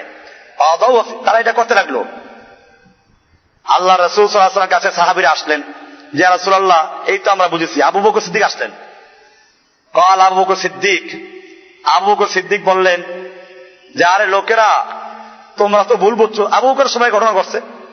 আবু বকর বললেন যে আমি আল্লাহর রাসূল সাল্লাল্লাহু আলাইহি ওয়াসাল্লামকে বলতে শুনেছি, আয়াতের ব্যাখ্যা ওইটা না, এটা হচ্ছে কি, ইয়া আইয়ুহাল্লাযীনা আমানু আলাইকুম আনফুসাকুম লা ইয়াদুররুকুম মান দাল্লা ইযা তাদাইতুম ইন্নামা সামি'না আন-নাবিয়্য সাল্লাল্লাহু আলাইহি ওয়াসাল্লাম ইয়াকুল, আমি আল্লাহর রাসূল সাল্লাল্লাহু আলাইহি ওয়াসাল্লামকে বলতে শুনেছি, ইন্নান নাসা ইযা রাআউ আয-যালিমা, যখন মানুষেরা কোন জালিমকে দেখলো জুলুম করছে, ফালাম ইয়াখুযু আলা ইয়াদাইহি, আর তার হাত চেপে ধরলো না, আওশাকা আইয়াহুমুল্লাহু বিইকাবিহিম, অচিরে আল্লাহ তাআলা তাদের সকলকে শাস্তি দিবেন, যাহা তাদেরকে দুনিয়াতে তাদেরকে শাস্তি দিয়ে শেষ করে দিবেন। অর্থাৎ আমর বিল মারুফ করতে হবে, নাহি মুনকার করতে হবে। বলে তাহলে হাদিসের অর্থ, আয়াতের অর্থ কি? আয়াতের অর্থ হচ্ছে যে এটা হলো যতদিন পর্যন্ত অন্যায় দেখবে সমাজে, অতদিন পর্যন্ত বাধা সৃষ্টি করবে। এরপরে যখন আর ক্ষমতা থাকবে না, অর্থাৎ যখন ইয়াজুজ মাজুজ এসে যাবে, সেই সময় বলা হয়েছে তখন আর আমর বিল মারুফ ওয়া নাহি মুনকার থাকবে না, তখন মুমিনদের আর কোনো ক্ষমতাই থাকবে না। ওইটা বলা হয়েছে এখানে সূরা মায়েদার 105 নম্বর আয়াত। এখন এই আয়াতের সাহাবীরা কিন্তু ভুল ব্যাখ্যা বুঝছিলেন। তারা মাশাআল্লাহ এখন জিহাদ লাগবে না, বর্তমানে একদল আছে এখন জিহাদ নাই। জিহাদ এটা খলিফার কাজ, খলিফা কায়েম হবে তারপরে জিহাদ হবে, আর আগে জিহাদ হবে না। তো ভাই খলিফাত কায়েম করবে কিনা? এটা তো ওইরকম বললাম, মুসা আলাইহিস সালামের প্রতি যখন হুকুম হলো তোমার কওমকে নিয়ে জিহাদ করতে যাও, কওমের লোকেরা বলল, মুসা ইযহাব আনতা ওয়া রাব্বুকা ফাকাতিলা, তুমি আর তোমার রব গিয়ে যুদ্ধ করো, ইন্না হাহুনা কাঈদুন, আমরা এখানে বসে রইলাম, তোমরা যদি যুদ্ধ করে ওটা বাইতুল মুকাদ্দাস বিজয় করতে পারো তাহলে দেখবা যে আমরা তোমাদের সঙ্গে গিয়ে ঢুকে পড়বো। এরাও এরকম বলতে চায়, খলিফা ইসলাম আগে আল্লাহ কায়েম করে দিবেন, এরপরে খেলাফত কায়েম হলে তারপরে খলিফার নেতৃত্ব যুদ্ধ করবে। এই ব্যাটা আল্লাহ রাসূল সাল্লাল্লাহু আলাইহি ওয়াসাল্লাম পরিষ্কার বলেছেন, আল জিহাদু মাযিন মুনযু বাসানি আল্লাহ, আল্লাহ তাআলা যেদিন থেকে আমাকে জিহাদের হুকুম দিয়ে প্রেরণ করেছেন সেদিন থেকে জিহাদ চলতে থাকবে। লা ইউবতিলুহু চাউরু চায়র ওয়ালা আদলু আদেল, কোন জালেমের জুলুম অথবা কোন আদেলের আদল, সারা দুনিয়া যদি ইসলাম কায়েম হয়ে যায় তারপরেও জিহাদ চলবে, কেউ বাতিল করতে পারবে না। লা ইউবতিলুহু চাউরু চায়র ওয়ালা আদলু আদেল, কোন পর্যন্ত চলবে? ইলা আন ইউকাতিলা আখিরু হাযিল উম্মাত আদ-দাজ্জাল, এই উম্মতের সর্বশেষ দাজ্জালকে হত্যা করা পর্যন্ত। এই পর্যন্ত যুদ্ধ চলবে আল্লাহ রাসূল যেদিন থেকে শুরু সেদিন থেকে, আর বন্ধ হবে না। আল্লাহ রাসূল সাল্লাল্লাহু আলাইহি ওয়াসাল্লাম বলেছেন, লা তাযালু তাইফাতুম মিন উম্মতি, আমার উম্মতের একটা গ্রুপ লা তাযালু সব সময়ের জন্য যুদ্ধ করতে থাকবে, ইউকাতিলুনা আলাল হক্কে, তারা আল্লাহর রাস্তায় লড়াই করতে থাকবে, তো যুদ্ধ করতে থাকবে। এখন এরা বললো যে না, যুদ্ধ এখন করা যাবে না, খলিফা আসতে করবে, খেলাফত কায়েম করবে কে? এই জন্য মনে রাখতে হবে এগুলো একটা গুমরাহি, এগুলো কিছু আলেমরা তৈরি করে দিয়েছে, মাথা ঢুকে দিয়েছে, আর যুবকেরা সেগুলো পড়ে। এই যে তাবিলগুলো করছে, এই তাবিলগুলো তো যে বলছিলাম, এখন এই একটা আয়াত দিয়ে ওনারা তাবিল করলেন জিহাদ লাগবে না। আবু বকর সিদ্দিক বললেন যে না, তোমাদের জিহাদ করতে হবে, এটা এই সময়কার আয়াত, এটা অন্য আয়াত। এরকম যদি দলিল ভিত্তিক কোন তাবিল কেউ করে, এরকম একজন সাহাবী সে সুপারিশকে অস্বীকার করত। দেখেন, আমরা কিন্তু সুপারিশ আছে, কিয়ামতের মাঠে সুপারিশ করা যাবে, আমরা অস্বীকার করি কোনটা? এই দুনিয়ায় বসে পীর সাহেবরা বলে কি অমুকে সুপারিশ করে নিয়ে যাবে, পীর ধর্ম এই জন্য যে পীর সুপারিশ করে নিবে। আমরা এটা অস্বীকার করি যে পীর যে নিজে নাজাত পাবে তার কোন গ্যারান্টি আছে? ওরে সুপারিশ করার দায়িত্ব কি দিল? বরং এখানে সে একটা শিরিক করলো। সে যে বলল পীর সুপারিশ করে নিয়ে যাবে, তার মানে সে জানতে পারছে যে পীর পরকালে নাজাত পাইবে এবং তাকে সুপারিশের ক্ষমতা দেওয়া হবে, তারপরে সুপারিশ করবে। আর এই সব বিষয়গুলো কার এলেম? তুমি নিজেকে আল্লাহর এলেমে অংশীদার বানাইলা, এটা শিরিক। একটা দুনিয়ার চেয়ারম্যান, ইউপি চেয়ারম্যান, কমিশনার, সেও যখন কাউকে সার্টিফিকেট দেয় চাকরির জন্য লাগে, লেখে লোকটা আমার জানা মতে ভালো, সৎ চরিত্র অধিকারী, আমার জানা মতে। এটা লেখে না যে সে একবার খুব ভালো মানুষ। দুনিয়ার একটা সাধারণ সার্টিফিকেটের বেলায় লেখলো যে লোকটা আমার জানা মতে ভালো, আর যে বিষয়টার সম্পর্ক আল্লাহর ইলমের সঙ্গে, কে আল্লাহর ওলি কে ওলি না এটা জানেন কে? সেইখানে আমাদের লোকেরা মাশাআল্লাহ ওলিয়ে কামেল, পীরে মুকাম্মেল, ওলিয়ে কামেল, দেখেন না পোস্টারে লেখে ওলিয়ে কামেল, পীরে মুকাম্মেল, তার মানে উনি আল্লাহর আসনে বসে আছেন। কোথায় বসে আছেন? আল্লাহ যেমন মানুষের আভ্যন্তরীণ খবর জানেন, অন্তরের খবর জানেন, এই মুরিদগুলো জানে যে কি আছে, এই লোকটা একেবারে আল্লাহর ওলি। তুমি ধারণা করতে পারো, বেশির থেকে বেশি বলতে পারো যে আমার জানা মতে লোকটা ভালো, আমার জানা মতে লোকটা আল্লাহওয়ালা হতে পারে, এতটুকু বলতে পারো। আমরা এখানে না করি না, কিন্তু একেবারে আল্লাহর ওলি, ওলিয়ে কামেল, পীরে মুকাম্মেল, দেখে না টাইটেলের বহরটা কি, নাম খুঁজে পাওয়া যায় না। এইরকম যে টাইটেল, আপনি কি করছেন? আপনি নিজেও শিরিক করছেন। কি করছেন? এই লোকগুলো পরিষ্কার শিরিকে লিপ্ত আছে। এটা একেবারে তাজকিয়া আল্লাহ, আল্লাহর কাজে হস্তক্ষেপ করা। যে এলেমটা রাখেন একমাত্র কে? কে সত্যিকার অর্থে আল্লাহর ওলি আর কে ওলি না, এই বিষয়টা কে জানে? আমরা জানি। তাহলে যারা এই কাজগুলো বলে তারা কি? আপনারা দাওয়াত করে সবাইকে ছড়াই দেন, ব্যাপকভাবে দাঁড়ান, এই লোকগুলোকে সাবধান করেন। এখন যারা সাবধান হবে না, সাধারণ যারা এখনো এই কুফুরিতে শিরকে ঢুকে নাই, তাদেরকে বাঁচাবার দায়িত্ব আমাদের আছে। আমাদের উপর এটা ফরজ হয়ে আছে। আমরা যতটুকু এলেম জানি আমাদের দাওয়াতের কাজ করাটা ফরজ, এই জন্য সর্বাবস্থা আমরা দাওয়াতের কাজ করব। তো বলতেছিলাম এইরকম যদি জাহালত থাকে, মানে কি থাকে, এই কারণে অর্থাৎ তার কাছে দলিল আছে, এই দলিলের কারণে, অপব্যাখ্যার কারণে, ভুল ব্যাখ্যা করার কারণে, ভুল বুঝার কারণে এরকম কোন গুনাহের কাজ করে, তাহলে আমরা তাকে কি করতে পারবো না? তাকফির করতে পারবো না। এটা একটা। আরেকটা আছে অনিচ্ছাকৃত ভুল। অনিচ্ছাকৃত আল খতাউল গায়রু মাকসুদ, অনিচ্ছাকৃত ভুল। যেমন মনে করুন কোরআনে বলা আছে সূরা আহজাবের 5 নম্বর আয়াতে, লাইসা আলাইকুম জুনাহুন ফিমা আখতাতুম বিহি, তোমরা যে ভুল করে কোনো কাজ করে বসো তা আল্লাহ তাআলা এটা তোমাদের জন্য তোমাদের পাপ হবে না, গুনাহ হবে না। ওয়ালাকিন মা তাআম্মাদাত কুলুবুকুম, তবে তোমাদের ইচ্ছাকৃত ভাবে, তোমাদের কলব ইচ্ছা করে যেটা করেছে এই জন্য তোমরা অবশ্যই আল্লাহর কাছে ধরা পড়বে। ওয়া কানা আল্লাহু গফুরুর রহিমা। আল্লাহ রাসূল সাল্লাল্লাহু আলাইহি ওয়াসাল্লাম বলেছেন, রুফি আন উম্মাতাল খাতা ওয়ান নিসিয়ান, আমার উম্মতের থেকে খাতা এবং নিসিয়ান, ভুল চুক, এগুলো আল্লাহ উঠাই নিয়েছেন।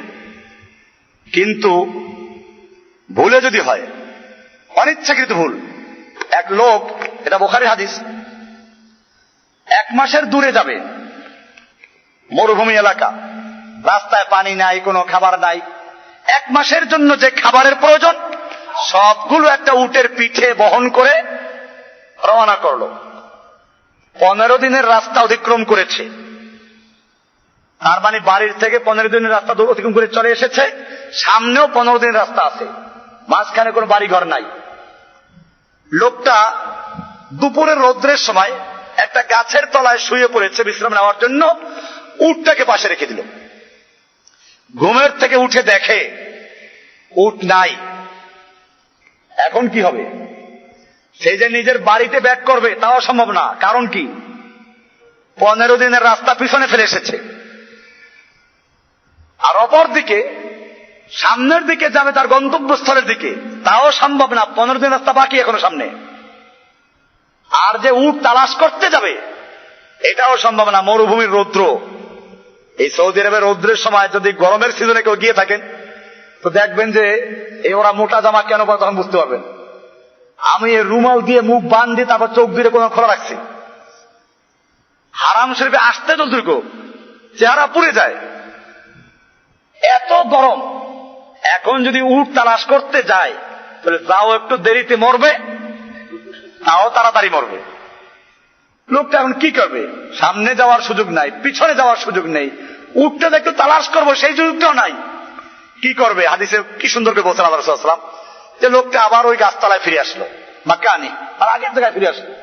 এবারে গালের নিচে হাত দিয়ে শুয়ে শুয়ে অপেক্ষা আছে কখন মরবে, মৃত্যুর অপেক্ষা আছে। একটু সজাগ হয়, আবার ঘুমায়, আবার চোখ বন্ধ করে, এই অবস্থায় মরতে হবে। এই হঠাৎ করে ঘুমের থেকে উঠে দেখে যে তার উট সেই খাবার পানি সব তার বোঝা সব সহ তার সামনে হাজির। এখন লোকটা কেমন খুশি হবে? আল্লাহ রাসূল সাল্লাল্লাহু আলাইহি ওয়াসাল্লাম বলছেন যে ফাকালা মিন শিদ্দাতি ফারহিহি, লোকটা অতি আনন্দে সে বলে ফেললো, আল্লাহুম্মা আনতা আবদি ওয়া আনা রাব্বুক, আল্লাহ তুমি আমার গোলাম, আমি তোমার রব। আল্লাহ তুমি আমার আবদি, আল্লাহুম্মা আনতা আবদি, আল্লাহ তুমি আমার গোলাম আর আমি তোমার রব। আখতা, ভুল করে উল্টা বলেছে সে। বলবে যে আল্লাহ আমি তোমার গোলাম, তুমি আমার রব, না বলে সে বলছে কি আল্লাহুম্মা আনতা আবদি ওয়া আনা রাব্বুক, আল্লাহ তুমি আমার গোলাম। আল্লাহরে যদি কোনো ব্যক্তি বলে তুই আমার গোলাম, তার ঈমান থাকবে? কাফের হয়ে যাবে না? কুফরি কাজ করলো। কিন্তু আল্লাহ রাসূল সাল্লাল্লাহু আলাইহি ওয়াসাল্লাম বলছেন না, সে কাফের হয় নাই। কেন কাফের হয় নাই? এটা অনিচ্ছাকৃত ভুল। অনিচ্ছাকৃত, সেটা আবেগে না, আবার আবেগ না, আবেগ দিয়ে এরকম কথা বলা যাবে না, ভুলে বলছে। আবেগ দিয়ে বলে তো বিশ্বাসের কথা ঠিক হয়ে যায়। বিশ্বাস বলে না, মাবুদের কাছে আবার কি জিজ্ঞেস করো, তার আন্দাজ নাই। এই লোকটার একটা মাত্র ছেলে ছিল, তাও নিয়ে গেল। ছিল একটা নাতি 12 বছরের, কোন রকম একটা গাভী পালন করে দুধ খাওয়াইয়া এই বুড়ারে বাঁচাই রাখতো, তাও নিয়ে গেল। এই জন্য মাওলা পাকের দরবার থেকে রুহুটা জোর করে ছিঁড়ে নিয়ে আসছে। এগুলো গাঁজাখুরি, এগুলো ইচ্ছা করে বলছে, এগুলো না, অনিচ্ছাকৃত ভুল, এই জন্য বলছে। এই অনিচ্ছাকৃত ভুলে যদি কোনো ব্যক্তি বলে, কুফরি কাজ করে ফেলে বা কুফরি কোনো কথা বলে, এর দ্বারা তার ঈমান যাবে না, সে কাফের হবে না। আমরা আজকেও দুইটা আলোচনা করলাম। একটা ছিল তাবিল, অর্থাৎ কোন তাবিলের ভিত্তিতে কোনো কুফরি কাজ করছে, কোন দলিল তার কাছে আছে, সেই দলিলের ভুল ব্যাখ্যার কারণে তার কাছে ভুল ব্যাখ্যা দেওয়া হয়েছে, এই কারণে কুফরিতে লিপ্ত আছে। যেমন আমি বলছি যে আমাদের দেশের গ্রাম্য লোকেরা ভোট দেয়, অশিক্ষিত লোকেরা, এদেরকে ভুল ব্যাখ্যা বোঝানো হয়েছে, সেই কারণে ভোট দেয় তারা। আপনি এদেরকে তাকফির করবেন না, বরং এদেরকে বুঝাবেন। আর 2 নম্বর আলোচনা করলাম আল খাতাউল গায়রুল মাকসুদ, অনিচ্ছাকৃত ভুল। এই অনিচ্ছাকৃত ভুলের কারণে কোনো কুফরি কাজ করে বসে বা বলে ফেলে, তাহলে তাদের তাকফির করা যাবে না। এখন যদি এরকম এগুলোর মাওয়ানে তাকফির, অর্থাৎ কুফরি কথা বা কাজ পাওয়া সত্ত্বেও কাফের বলা যাবে না, কি কি কারণে, তার কয়েকটা কারণ আলোচনা করলাম। 3টা আলোচনা হলো, ইনশাআল্লাহ আরো কিছু আলোচনা আছে। তারপরে আমরা বলবো যে এই কারণগুলো যদি না পাওয়া যায়, তারপরেও কুফরি পাওয়া যায়, তাহলে সে কাফের। তাহলে সে কি, তার ঈমান ভেঙে যাবে। নওয়াকিজুল ঈমান 10টা আছে। আমরা গত পরশুদিন বোধহয় বুধবারে ভৈরবে একটা প্রোগ্রাম করে, ওখানে নওয়াকিজুল ঈমান যে 10টা, এটা বিস্তারিত আলোচনা হয়েছে মোটামুটি ভাবে, ইন্টারনেটে পাবেন বোধহয়, ওখানে ডাউনলোড করে শুনুন, খুব ভালো আলোচনা ওটা। নওয়াকিজুল ঈমানের উপরে 10টা ঈমান ভঙ্গের 10টা কারণ আলোচনা করা হয়েছে। আমরা তো উযু ভঙ্গের কারণ জানি, নামাজ ভঙ্গের কারণ কিছু জানি, রোজা ভঙ্গের কারণ জানি, ঈমান ভঙ্গের কারণ কি জানি নাকি ঈমান ভঙ্গের কারণ নাই? ঈমান ভঙ্গের কারণ আছে, এখানে আলোচনা হবে ইনশাআল্লাহ। এখন কি কারণে ঈমান ভঙ্গের কারণ পাওয়া গেলে ও ঈমান ভাঙবে না, কাফের হবে না, সেগুলো আলোচনা জাগে, যাতে আমাদেরকে আবার আমাদের সমালোচকরা কি না করতে পারে, ওই খাওয়ারেজ বলতে না পারে। কইব যে ওরা তো গেছে খাওয়ারেজ, সবাই কাফের বলে না, সবাই কাফের বলি না, ওরা আমরা কাফের না বলার জন্য দেখেন না কত সুন্দর বুঝাইতেছি। আপনারা যদি কাফের না বলেন, সেই জন্য কি করতেছি আমি উসুলে তাকফির পড়াচ্ছি। এটা একটা হাই লেভেলের ক্লাস। আপনারা ঠিক পান না যে কি ক্লাস করছেন, এটা উসুলে তাকফির। এগুলো আমাদের দেশের মাদ্রাসার কোন ক্লাসেও পড়ানো হয় না। এই জন্য আপনারা এটা শিখছেন। এটা কিসের জন্য? যাতে আমাদের যারা ভালোবাসে, আমাদের মহব্বত করে, আমাদের দাওয়ার কাজ যারা করে, তারা যেন নিজেদের ঈমানকে হেফাজত করতে পারে। অন্যকে কাফের বলে নিজের ঈমান যেন নষ্ট না হয়। আমরা আল্লাহকে ভয় করি, কোন মুমিনকে আমরা কাফের বলতে চাচ্ছি না, আর কোন কাফের কেউ আমরা মুমিন বলবো না ইনশাআল্লাহ, এটাও ছাড়বো না। যে কাফের এই কোন কারণ পাওয়া যাবে না, এরপরে কুফরি করবে, আর তাকে আমরা কাফের বলবো, এটা আমরা করবো না ইনশাআল্লাহ। সেই জন্য আগে আমরা মাওয়ানে তাকফির, মানে কি কি কারণে কুফরি কাজ করলেও কাফের বলা যাবে না, তার 3টা আলোচনা করছি। বলতে পারবেন কি কি 3টা? একজন এক একটা বলেন। জি, প্রথম দিন কি বলছি? জাহাল, মাশাআল্লাহ, অজ্ঞতা, এটা 1 নাম্বার। আচ্ছা বলুন তো, অজ্ঞতা, অজানা, এটা একটা জাহালত, একটা ওজর। কিন্তু কোন সময় জানার কোনো সুযোগ না থাকে, আর জানার সুযোগ থাকা সত্ত্বেও যদি না জেনে কুফরি কাজ করে, তাহলে এই অজ্ঞতার কারণে তাকে আমরা কি বলবো না, তাকে কাফের বলা যাবে না, তা বলবো না। মাশাআল্লাহ, এটা একটা কথা। আর একটা কি আছে? ভুল ব্যাখ্যা। দলিল আছে, ভুল ব্যাখ্যার কারণে, ভুল ব্যাখ্যা নিজে বুঝেছে অথবা কেউ বুঝাইছে, এই ভুল ব্যাখ্যার কারণে, দালিল ভিত্তিক সে দলিলের ভুল ব্যাখ্যা বোঝার কারণে সে একটা কুফরি কাজ করছে, এই কারণে তাকে কাফের বলা যাবে না। ঠিক আছে? আরেকটা কি? অনিচ্ছাকৃত, আল খাতাউল গায়রুল মাকসুদ, অনিচ্ছাকৃত ভুল। এই অনিচ্ছাকৃত ভুলে যদি কেউ কুফরি কাজ করে, তাহলে তাকে কাফের বলা যাবে না। আর কোন আলোচনা হয়েছে আজকে? আলোচনার মধ্যে কি কি আছে আলোচনা? আমরা কিছু এইটা করতে চাই আপনাদের মেধাকে আরেকটু প্রকাশ করার জন্য, মানে যে দেখেন না, কোন সিরিয়াল লাগবে না। আজকে আলোচনা যা যা আসলো, এক একটা পয়েন্ট এক একজন বলবেন। আর কি আলোচনা হয়েছে এখানে? গণতন্ত্র, সমাজতন্ত্র নিয়ে আলোচনা হয়েছে। গণতন্ত্র কি আলোচনা হলো?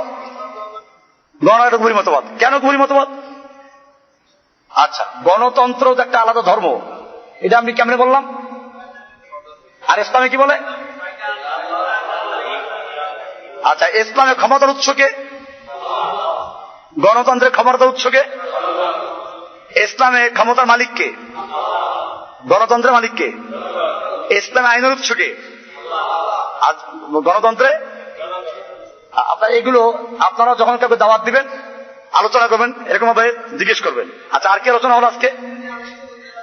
হ্যাঁ, যুগে যুগে এক শ্রেণী আলেম, যাদের কোরআন হাদিসের গভীর জ্ঞান নাই, ইসলামের উপরে যখন কোনো পরীক্ষা আসে, বিপদ আপদ আসে, তখন তারা নিজেদেরকে অসহায় মনে করে এই ইসলামের নাদান দোস্তগুলো তখন ইসলামের ব্যাখ্যা করা শুরু করে এবং ইসলামকে ওই কুফরি মতবাদের সঙ্গে মিলাবার চেষ্টা করে। যেমন সমাজতন্ত্রের সাথে মিলাবার জন্য একদল লোক চেষ্টা করেছে। তারা কি দলিল পেশ করেছে? সমাজতন্ত্র যখন ইসলামের সঙ্গে মিলাবার চেষ্টা করেছে, ইসলামকে সমাজতন্ত্রে মিলাবার চেষ্টা, কি বলছে তারা? ইসলামের সম্পত্তি একই। কারণ কি? আল্লাহ রসুল কোন সম্পত্তি জমা করেন নাই, আবু বকর জমা করেন নাই, আবু যর জমা করেন নাই। এরকম কোরআনে বলা আছে, ইয়াসআলুনাকা মাযা ইউনফিকুন, তারা আপনাকে জিজ্ঞেস করছে কি খরচ করবে, বলে দিন আফওয়া, বলে দিন অতিরিক্ত সব। তো কোরআনে বলা আছে অতিরিক্ত সব ব্যয় করতে হবে, জমা করা যাবে না। কোরআনে আছে এটা। এই দলিল দিয়া কমপক্ষে 500 কিতাবের দলিল দিয়ে তারপর কিতাব লিখেছে। সেই কিতাবের নাম কি? আল ইশতিরাকিয়্যাতু ফিল ইসলাম, ইসলামে সমাজতন্ত্র, ইসলামে সমাজতন্ত্র। আচ্ছা, গণতন্ত্রী যারা, তারা ইসলামের সাথে এই শুরা, আপনার ইসলামের সঙ্গে কি তুলনা করে? পার্লামেন্ট আর শুরা। ইসলামের শুরা আছে, আর ওখানে কি আছে? পার্লামেন্ট আছে। এই তো পাওয়া গেল, মিল পাওয়া গেল। কেমনে খণ্ডন করবেন? খণ্ডন কেমনে? বাস, আর আয়াত পেশ করবেন, আয়াত পেশ করবেন। আচ্ছা, আর কি আলোচনা যেখানে আজকে? আচ্ছা, ওটা পরে। আজকের আলোচনা যা আছে এগুলো, যে আলোচ্য বিষয় মধ্যে যেগুলো আছে আলোচনার মধ্যে, হ্যাঁ, যে জেহাদ এখন নাই, খেলাফত কায়েম হলে খলিফা জেহাদ করবেন, এর আগে জেহাদ নাই, এখন মক্কার সময় চলতেছে। আচ্ছা, এরা আবার একটা দলিল পেশ করে যে এরপরে নবুয়তের আদলে খেলাফত কায়েম হবে, সুম্মা তাকুনুল খেলাফত আলা মিনহাজিন নবুওয়া, হাদিস দলিল পেশ করে। আরে বেটা, ওটা হচ্ছে এই যে খেলাফতটা নবুয়তের আদলে হবে, তখন তখন আর কোনো কি থাকবে না, এই জুলুম ইজ্জত থাকবে না, এটা বলা হয়েছে ওখানে। জেহাদ বন্ধ হবে তা বলা হয় নাই, খেলাফত কায়েম হবে। সেই খেলাফত অবস্থা ওই হাদিসটা বলছে পুরোটা। ওই হাদিসে বলা আছে, সাহাবী জিজ্ঞেস করছেন হুযায়ফা যে ইয়া রাসূলুল্লাহ, আমরা যে এখন যে খায়রের উপর আছে, বা সার আসবে কিনা? কে আসবে। তারপরে আবার খায়র আসবে কিনা? কে আসবে, ধোয়া থাকবে। তারপরে আবার খায়র আসবে কিনা? কে আসবে। এরকম একটা ব্যাখ্যা দিয়ে শেষে বললেন যে এরপরে আবার খেলাফত হবে আলা মিনহাজিন নবুওয়া, নবুয়তের আদলে খেলাফত হবে। তার মানে নবুয়তের পদ্ধতিতে খেলাফত হবে, মানে সেই খেলাফতটা আবার নবুয়তের পদ্ধতি চলবে, সেখানে কোন রকম কিছু অনিসলামিক থাকবে না। এরা চলে গেছে, এই হাদিস দিয়ে মক্কায় চলে গেছে। আর 100 আয়াত, 500 আয়াত, হাজার হাজার হাদিস কি করে গেছিল, অস্বীকার করলো। আচ্ছা, আর কি আলোচনা হয়েছে? এখনো কিছু পয়েন্ট আছে, মানে আমার মাথায় আছে এগুলো। কি কি আছে? যুদ্ধ চলতে থাকবে কিয়ামত পর্যন্ত, কেউ বাতিল করতে পারবে না। কোন আদলের আদল, কোন জালেমের জুলুম, এটাকে বাতিল করতে পারবে না। আর কি আছে? আরো কয়েকটা পয়েন্ট রয়ে গেছে, গুরুত্বপূর্ণ পয়েন্ট। হ্যাঁ, ঠিক আছে, একটা পয়েন্ট হলো এই আজুল আসা পর্যন্ত জাহাজ চলতে, মানে আসতে পারে জাহাজ বন্ধ, আরেক জাহাজ বন্ধ হবে না। তারপরে দাজ্জালকে হত্যা করার মতো জাহাজ চলবে, আর জাহাজ বন্ধ হবে না। জি, আর কিছু আছে? হ্যাঁ, আপনাদেরকে, হ্যাঁ, এটা একটা গুরুত্বপূর্ণ পয়েন্ট ছিল যে ওই যে লোকগুলো এই কাজগুলো করে, কেন করে? এদেরকে খুশি করার জন্য। এটা ভুলে গেলে কেমনি চলবে? আজকে আলোচনা এটা একটা গুরুত্বপূর্ণ অংশ, যে এরা বই লেখছে, অনেক লেখছে না? আমি কোন দিকে ইঙ্গিত করছি বুঝতে পারছেন আপনারা? কত বই লিখেছে, আমার বাসায় বই আছে। জেহাদ মানে সন্ত্রাস, ইসলামে সন্ত্রাস নাই। ঠিক আছে, আমরা বলি ইসলামে সন্ত্রাস নাই। কোন সন্ত্রাস? ইহুদি খ্রিস্টানরা যেটাকে সন্ত্রাস বলে, সেটা তো জেহাদকে বলে। তুমি ওদের সঙ্গে স্লোগান দিচ্ছ, এই সন্ত্রাস তো ফরজ। এটা আমরা বলেছি যে পুলিশ চোরের জন্য সন্ত্রাস। এখন কি পুলিশরা সব অস্ত্র ফেলে দিবে? চোর পুলিশ দেখে ভয় পায় কিনা? র্যাব দেখলে ভয় পায় কিনা? অবশ্যই এখন একটু কমছে, কারণ এখন ওরা দলে নিয়ে গেছে পুলিশদেরকেও। এখন র্যাব আর পুলিশদেরকে ওরা দলে নিয়ে গেছে, এখন ওরা ভাই ভাই হয়ে গেছে। কিন্তু প্রথম যখন র্যাব আসলো, তখন চোরেরা, গুন্ডারা ভয় পাইছে কিনা? যদি কয় যে দৌড় দেয়, তো দৌড় দেয় না। এই পাওদার উল্টা, কি জন্য বোঝেন না কেন? রাত্রে মাঠে নিয়ে ছেড়ে দিয়ে মানে দৌড় দে, যা, দৌড় দেয় না। বুঝছে যে দৌড় দিলে কি গুলি করবে, এই জন্য উল্টা দৌড় না দিয়ে পাওদার এসা। তাহলে বুঝে গেল এই লোকগুলোর জন্য র্যাব পুলিশ সন্ত্রাস। কি জন্য? এটা ভয় করতেছে। তাহলে এরকম তো মুমিনদেরকেও কুফাররা কি করবে? ভয় করবো সন্ত্রাসী মুমিনের সন্ত্রাসদের জন্য ত্রাস। কোরআনে বলা আছে, এটা স্পষ্ট আয়াত আছে। এই জন্য মনে রাখবেন, ওরা সন্ত্রাসী বলে আর আমাদের হুজুররা ওদের পক্ষে কি লেখে? বই লেখে। যে কয়টা বই ওদের পক্ষে লেখা, জেহাদের পক্ষেও কেউ লেখো, আবার জেহাদেরও সমর্থন করো, তারপরে অন্যায় যদি কেউ করে, সেটা আমরা বলি অন্যায় খুন ইসলামে নাই, ঠিক আছে, তুমি পক্ষেটাও লেখো। এখন মসজিদের মেম্বার থেকে জেহাদের আলোচনা শেষ হয়ে গেছে, কোন আলোচনা নাই। কারণ কি নাকি যদি আমাদের কি করে ফেলে, কেউ জঙ্গিবাদ বলে ফেলে, এই সমস্ত বিষয়গুলো ঢুকে গেছে। এই জন্য আমি এটা বলেছি যে তুমি যত ওদেরকে সন্তুষ্ট করতে চাও, তুমি ওদেরকে সন্তুষ্ট করতে পারবে না যতক্ষণ না সম্পূর্ণ ওদের না হয়ে যাবে। আল্লাহ এটা কোরআনে বলে দিয়েছেন, ওয়ালান তারদা আনকাল ইয়াহুদু ওয়ান নাসারা হাত্তা তাত্তাবিআ মিল্লাতাহুম। আল্লাহ সুবহানাহু ওয়া তাআলা আমাদের সকলকে বিষয়গুলোকে বুঝার এবং আমল করার তৌফিক দান করে, আমিন। জি, আমি আমার আলোচনা এখন তিনটা ভাগে ভাগ করব। একটা তো আপনারা আজকে বুঝতে পারছেন, একটা হলো আলোচনা, এরপরে 2 নম্বরে মুযাকারা, এই আপনাদের থেকে আমার জিজ্ঞেস করা। 3 নম্বরে প্রশ্ন করবেন, তবে কে কে করবেন আগে হাত উঠাবেন। প্রশ্ন থেকে আর প্রশ্ন সুযোগ হবে না, ছোট ছোট প্রশ্ন একটা, এক একজনে একটা, আগে হাত উঠাবেন। কজন হাত উঠান, কে কে করবেন?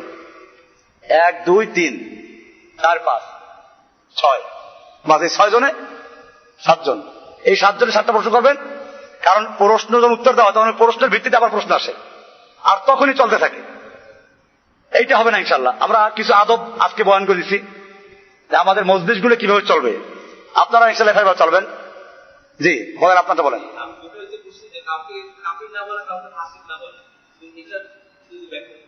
আপনারা কোথায় পেলেন কাউকে কাফের না বলা? কাফের বলা যাবে, মুমিনকে কাফের বলা যাবে না, কোন মুমিনকে তাকফির করা যাবে না, কিন্তু কাফেরকে কাফের বলা যাবে না।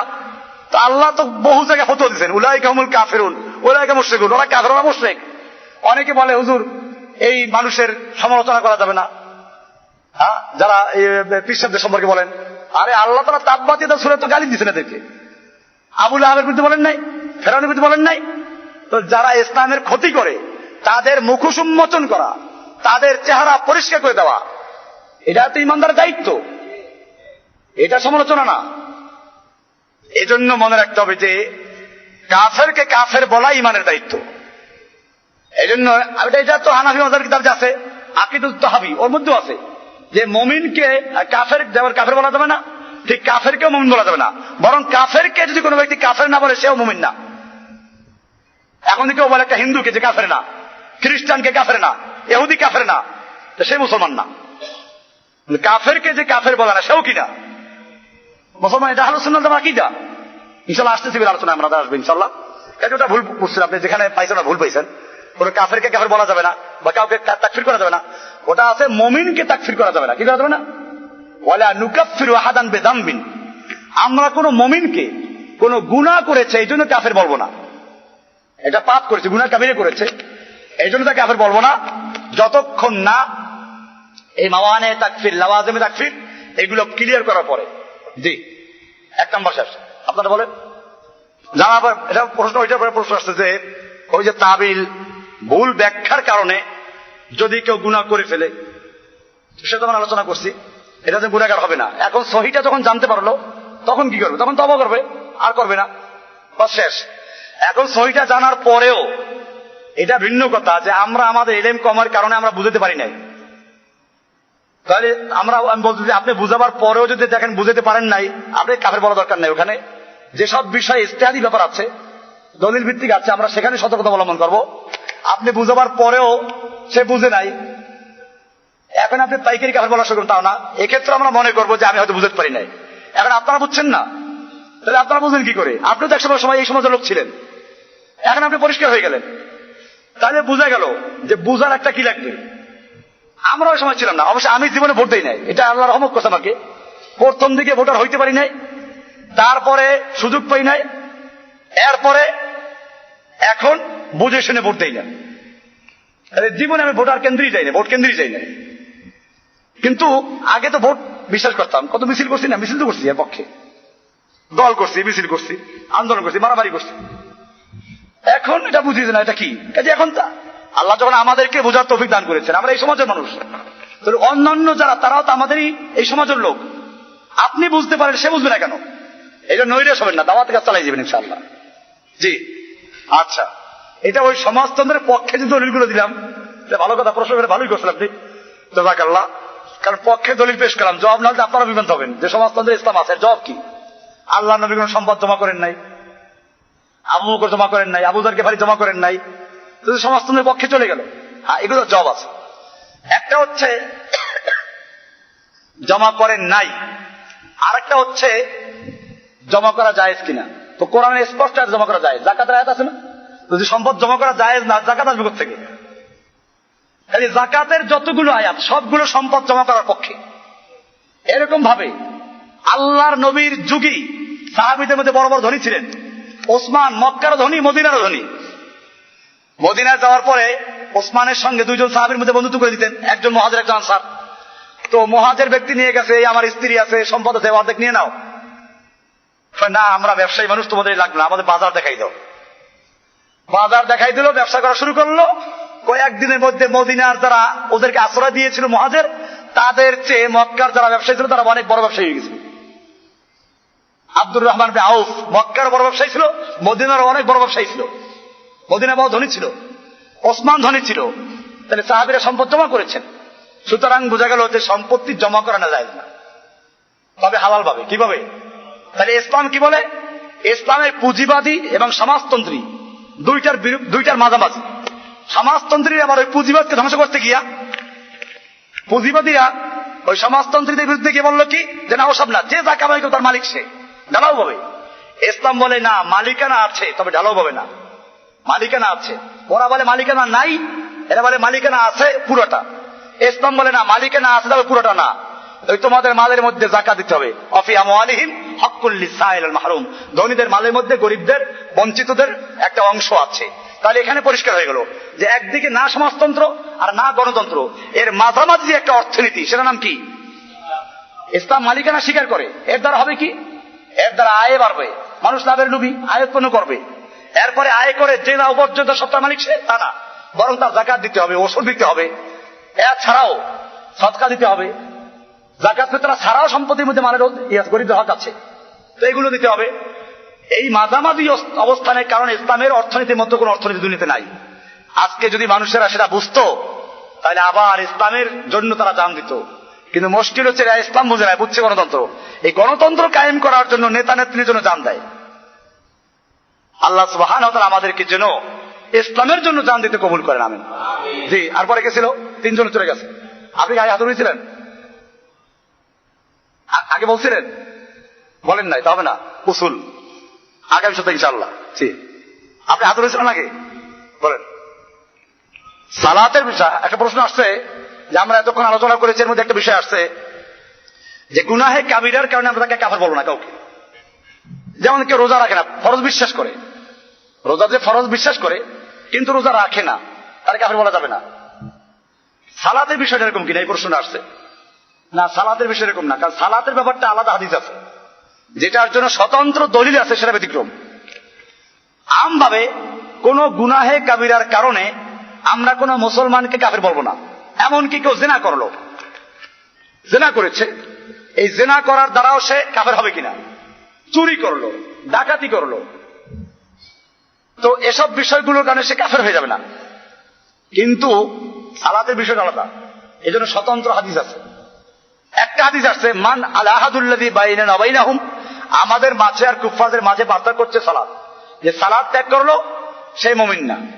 আর এক হাদিস, মান তারাকা সালাতান মুতাআম্মিদান ফাকাদ কাফারা, যে ব্যক্তি ইচ্ছাকৃতভাবে এক ওয়াক্ত সালাত তরক করলো সেটা কুফরি করলো অথবা কাফের হয়ে গেল। দুই রকম হাদিসের অর্থ তর্জমা করেছেন দুই রকম আলেমরা। আরেকটা হাদিস, as-সালাতু ইমাদুদ্দিন, সালাত ইসলামের পিলার।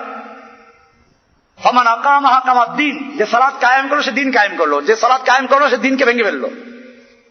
এরকম ভাবে আল্লাহ রাসূল সাল্লাল্লাহু আলাইহি ওয়াসাল্লামের যুগে মুনাফিকরা পর্যন্ত সালাতে হাজির হতো। আল্লাহ রাসূল সাল্লাল্লাহু আলাইহি ওয়াসাল্লাম বলেছেন, আমার মনে চায় যারা জামাতে অংশগ্রহণ করে না ওদের ঘর ঘরে আগুন জ্বালাই দেয়। এসব কারণে সালাত তরক করে তাকে আমরা কাফের বলবো। তবে একটা কথা, এক দুই ওয়াক্ত যদি সালাত না করে সেখানে বিতর্কিত আছে, ওলামায়ে কেরাম ব্যাখ্যা করেছেন যে ওই হাদিসটা মান তারাকা সালাতান মুতাআম্মিদান ফাকাদ কাফারা, যে ব্যক্তি এক ওয়াক্ত সালাত ইচ্ছা করে ছাড়লো, সে কুফরি করলো, বলে আমাদের দুইটা মত এখানে আছে। একদল বলছেন কাফের হয়ে গেছে, নতুন করে তাকে ইসলামে প্রবেশ করতে হবে শাহাদা দিয়ে। কেউ বলছে না, সে কুফরি করেছে, কাফের হয় নাই। তবে তারাও একথা বলেন যে কুফরি করেছে, তো যদি একদিনে 5টা কুফরি করে, একদিনে নামাজ পড়ে নাই, কয়টা কুফরি করলো? একটা লোক পকেটে 5 টাকা নিয়ে লড়াই আর কয় যে আমি পয়সাওয়ালা, এ পয়সাওয়ালা বলা যাবে না, একে পয়সাওয়ালা বলবো না আমরা। পরিভাষায় যদিও শাব্দিক অর্থে সে পয়সাওয়ালা ঠিকই আছে, 5 টাকাও তো টাকা, টাকাওয়ালা সে। কিন্তু আমাদের পরিভাষায় 5 টাকার মালিককে পয়সাওয়ালা বলে না, টাকাওয়ালা বলে না। কিন্তু সে 5 টাকা জমা করতে করতে 10 বছর 20 বছর চলে গেছে, এক সময় তার কাছে ওই পরিমাণ টাকা জমা হবে কিনা? জমা হবে, তখন তাকে পরিভাষায় টাকাওয়ালা বলা হবে। ঠিক এরকম একটা লোক দৈনিক 5 ওয়াক্ত নামাজ পড়ে নাই, কয়টা কুফরি জমা করলো? এক সপ্তাহে কয়টা? এক বছরে কয়টা? এক মাসে কয়টা? জীবনের 50 বছরে কয়টা জমা করেছে? এইরকম যারা লাগাতার সালাত কায়েম করে না, ছেড়ে দেয়, সেই ব্যক্তি ইমানদার থাকবে এটাও না। এই জন্য সালাতের বিষয়টা স্বতন্ত্র।